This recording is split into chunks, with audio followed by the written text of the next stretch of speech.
Je vous remercie, Madame Sandrine Rousseau, pour une deuxième question. Vous avez la parole. Juste une précision pour dire que tous les détenus ne sont pas soumis à l'autorité de la chose jugée, c'est-à-dire qu'il y a des détenus qui ne sont pas encore jugés. En France, 31% des sortants de prison récidivent dans les 12 mois et nous n'avons jamais connu autant de surpopulation carcérale, on vient d'en parler. Notre politique de plus en plus répressive qui peine à mettre en œuvre des aménagements de peine est manifestement inefficace. C'est pour interroger cette politique répressive inefficace et soumettre une piste de réflexion que je souhaite vous poser cette question.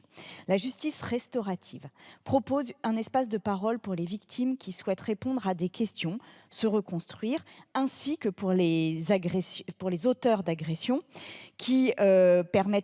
à qui ça permet comme ça d'entendre des paroles d'humain à humain. Elle ne vient pas en remplacement de la justice pénale, car c'est un prérequis qu'il y ait une reconnaissance des faits, mais en complément. Et si la justice pénale permet d'enquêter, de donner une sanction, elle n'offre pas de cadre aux victimes. Là où la justice pénale se concentre sur la peine, la justice restaurative se concentre sur les besoins. Les avantages sont nombreux. Désengorger les prisons, car cela limite les récidives. Aider les victimes à comprendre, à être davantage impliquées dans le processus. Apaiser la société en favorisant le dialogue et la réinsertion sociale.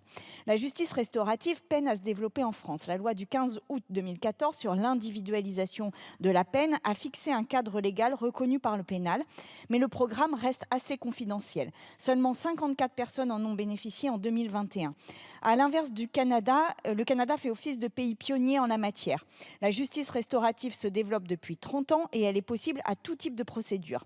Les résultats sont impressionnants. On constate entre 25 et 35% de récidives en moins lorsqu'on a participé à la justice restaurative. Idem en Belgique et aux Pays-Bas. Avocats, magistrats comme victimes demandent un système où il y aurait beaucoup plus de justice restaurative. C'est un enjeu majeur de l'aide aux victimes de demain. Le changement culturel est en cours. Il y a un film qui est sorti. Êtes-vous prêt à accompagner ce changement? Je vous remercie. Monsieur le ministre, vous avez la parole. Ça va devenir suspect, Madame la députée, mais je suis d'accord avec, alors pour le coup, une partie de ce que vous avez dit. Quand je dis tout à l'heure autorité de la chose jugée, vous avez une réponse curieuse, vous me dites et les détentions provisoires. Enfin, pardon, c'est pas par lettre de cachet qu'on enferme des gens en détention provisoire. C'est une décision d'un juge d'instruction. Alors là, écoutez, c'est encore pire, parce que si je dis qu'on libère ceux qui ont été placés sous mandat de dépôt par un juge d'instruction, par un juge des libertés de la détention, pardonnez-moi, alors là, c'est la révolution.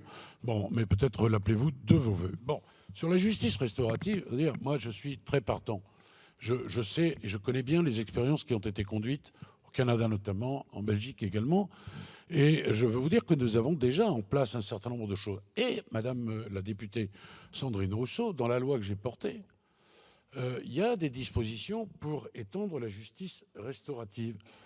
Et vous ne les avez pas votées, je voudrais quand même vous le dire. Vous n'avez pas voulu de ce texte.